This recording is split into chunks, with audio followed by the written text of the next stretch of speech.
Dan Bongino, former Secret Service, this guy knows what he's talking about. He understands that the threats against President Trump aren't going away.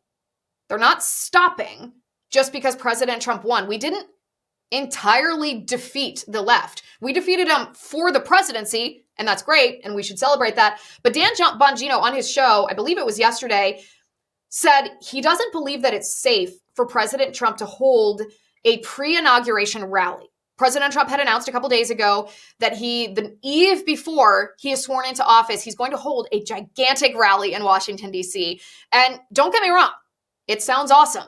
It sounds fun. It sounds like the type of energy which is probably for the history books. But Dan Bongino says, listen to me. The left is not going to stop their attacks on the president just because he won the election.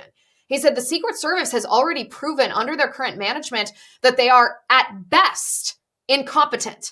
They failed to protect President Trump from a would-be assassin who fired bullets that hit the president in the ear and would have, if not for divine intervention protecting him, killed the president.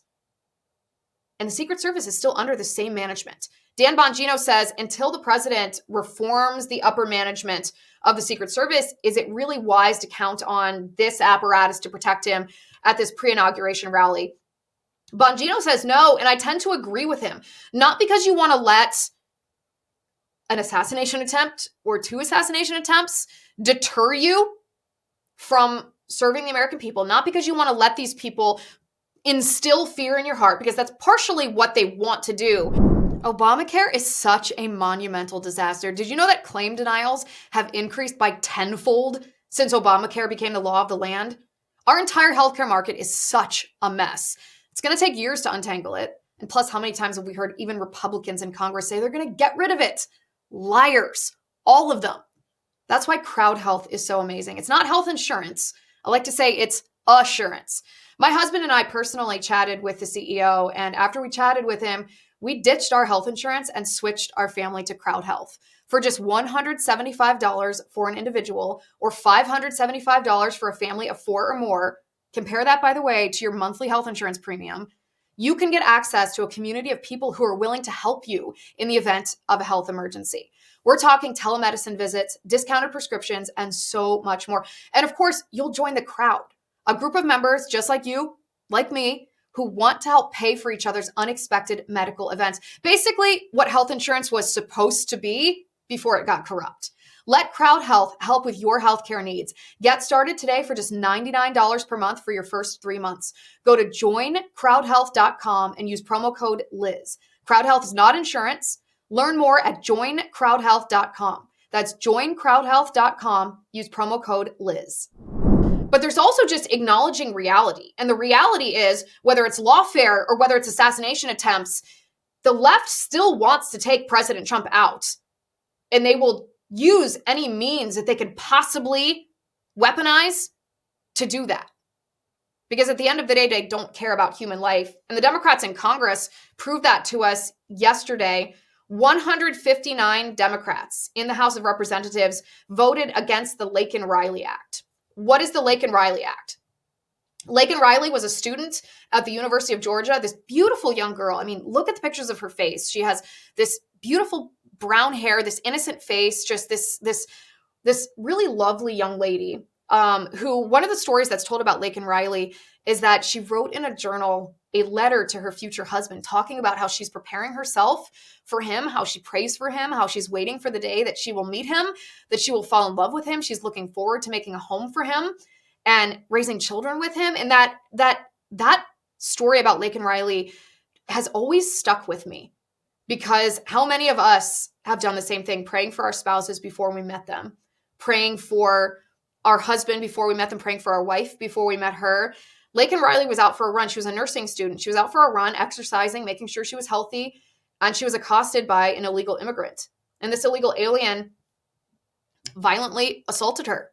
And she fought back against this man who was clearly stronger than her, because that's always the case, the biological reality. She fought back for 15 minutes, but ultimately he raped her and then he brutally murdered her.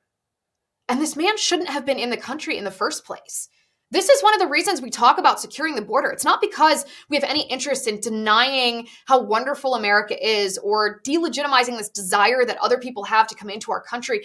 It's because the reality of an open border is that people who are criminals, who are violent, come into our country and they harm our families. They harm our young women. And so the Laken Riley Act is named after Laken Riley because members of Congress have a responsibility to keep us safe. And the Laken Riley Act requires federal authorities to deport heinous criminals like the man who killed Laken Riley. If you're an illegal alien and you're in our country committing a crime just by entering, and then you commit a violent crime against our people, then federal authorities are required by the Laken Riley Act to deport this individual. 159 Democrats voted no. They voted against deporting criminal aliens in our country because they don't care about you. They don't care about your family. They don't care about your daughter. They don't care about our young women. They only care about their personal power and their profit. They really are proving themselves, and I don't like to say this because I wish this weren't true, but they are the anti-humanity party. Look at what's happening out in California. In California, they're experiencing, in Los Angeles specifically, they're experiencing wildfires, really bad wildfires. I lived in California for almost a decade, and I lived in San Diego, and I lived right by the coast. I mean, I lived a walking distance from the beach. So I was almost insulated from the impacts of wildfires. But whenever wildfires would happen in Southern California, I would see the smoke in the distance. We lived right by this park that did catch fire. And I remember choppers, helicopters coming and dropping their whatever it is. I don't even know what it is, foam or dust or whatever it is that puts out the wildfire. But wildfires are rampant in Southern California because it's desert coupled with forest, a unique ecology. And if you don't take the dead trees in an area where it's very dry, where it's very deserty, then they become tinder. They become fodder for fire. And when these fires are started, if you don't properly take care of the brush, what do you expect to happen? It's like we've built in Southern California conditions for a campfire, a gigantic campfire which burns down our homes. And this has been obvious for a long time. In fact, President Trump back in 2019, I'm gonna bring this up on the screen right now. Back in 2019, this was November 3rd of 2019, President Trump says, the governor of California, Gavin Newsom, has done a terrible job of forest management. I told him from the first day that we met that he must clean his forest floors, regardless of what his bosses, the environmentalists, demand of him. Must also do burns and cut fire stoppers. Every year, as the fires rage and California burns, it's the same thing. And then he comes to the federal government for more financial help. No more. Get your act together, governor. Remember, this is in 2019. You don't see close to the level of burn in other states, but our teams are working well together and putting these massive and many fires out. Great firefighters. Also, open up the ridiculously closed water lanes coming down from the north. Don't pour it out into the Pacific Ocean. It should be done immediately. California desperately needs water, and you can have it now. This is in 2019. President Trump is predicting exactly what's happening, and that's what's happening. In Los Angeles right now, firefighters are hooking up their hoses to fire hydrants, and the fire hydrants are empty. There's no water. Why is that?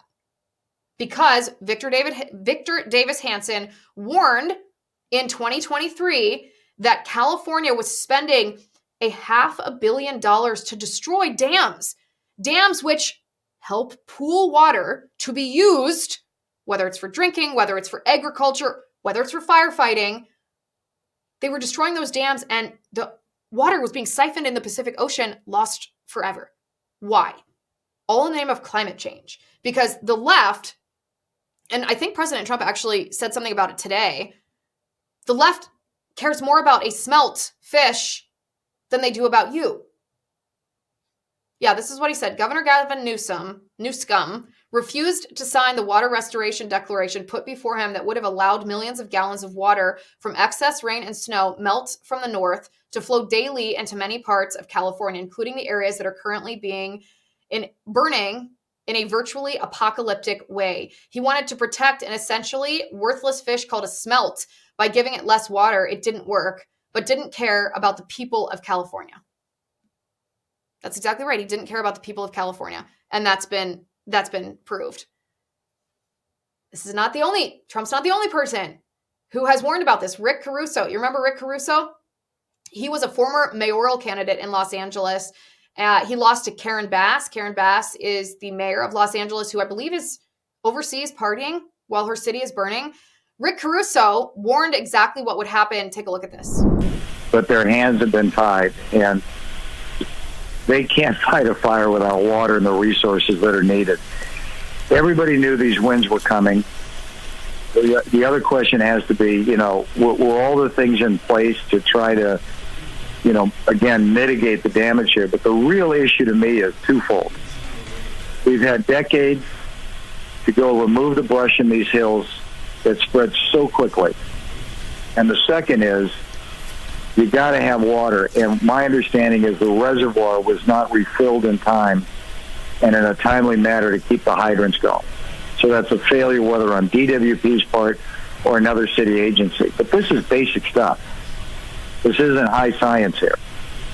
And it's all about leadership and management that we're seeing a failure of. And all of these residents are paying the ultimate price for that.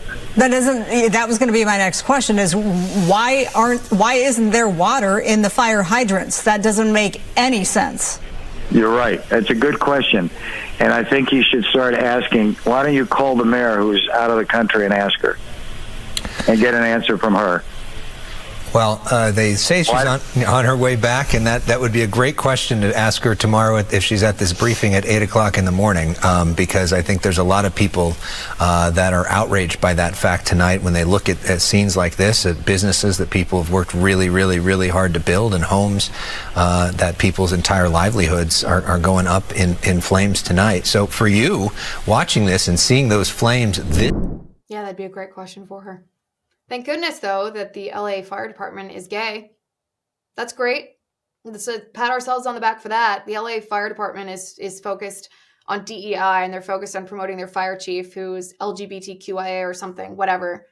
I'm really glad that they have their priorities straight. There's also been reports, I don't know if this has been substantiated or not, there's been reports that a homeless man started these fires. So what does this tell us? It tells us that what's happening in LA is a culmination of politics. Politics matters because politics impacts you. And what's happening in LA, these horrible fires, is a culmination of just pure politics. It didn't have to be this way. It's a result of the politicians who are in office.